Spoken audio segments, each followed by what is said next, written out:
देश महान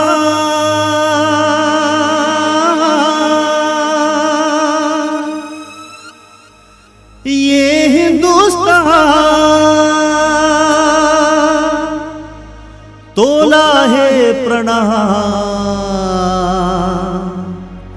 यहाँ तिरंगा लहराए चंदन वंदन यहाँ के माटी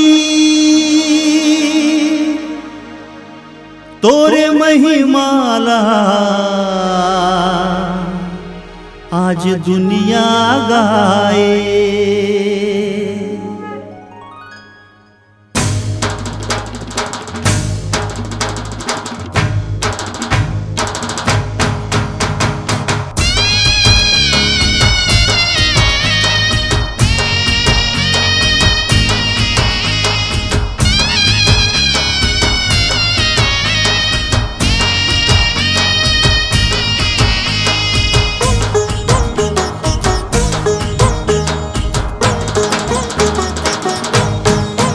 सबो देश ले हावे महान मोर हिंदुस्तान कत्का करो मैं बखान मितान दिन दिन बढ़े करसान।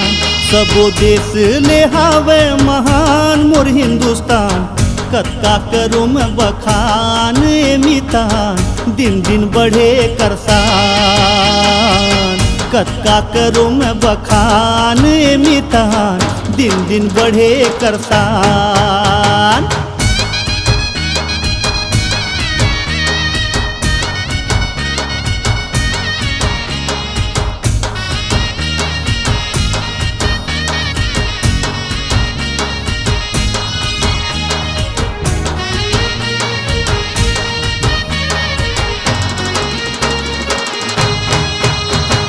हिंदू मुसलमान सिख ईसाई यहाँ के रहोइया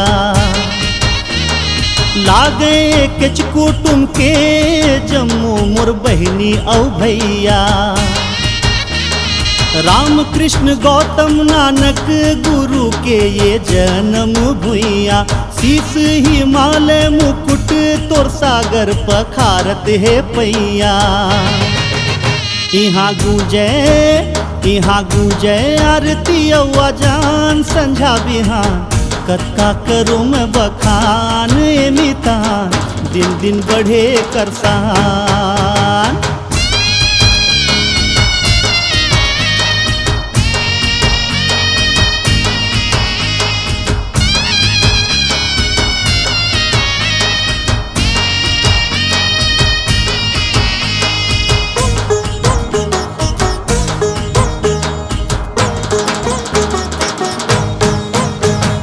धरती माँ भरे है भंडार होवे खेती और किसानी रंग रंग के परब और तिहार रंग रंग के बोली और बानी। सुरता है गांधी नेहरू आजाद भगत के कहानी जुग जुग ले अमर रही भारत बर वो कुर्बानी। यहाँ नारा गूंजे जय जवान जय किसान कत्का करो मैं बखान मितान दिन दिन बढ़े करसान। सबो देश ले हावे महान मोर हिंदुस्तान कत्का करो मैं बखान मितान दिन दिन बढ़े करसान। कत्का करो मैं बखान मितान दिन दिन बढ़े करसान। कत्का करो मैं बखान देश महान कत्का करो ये हिंदुस्तान देश महान ये हिंदुस्तान।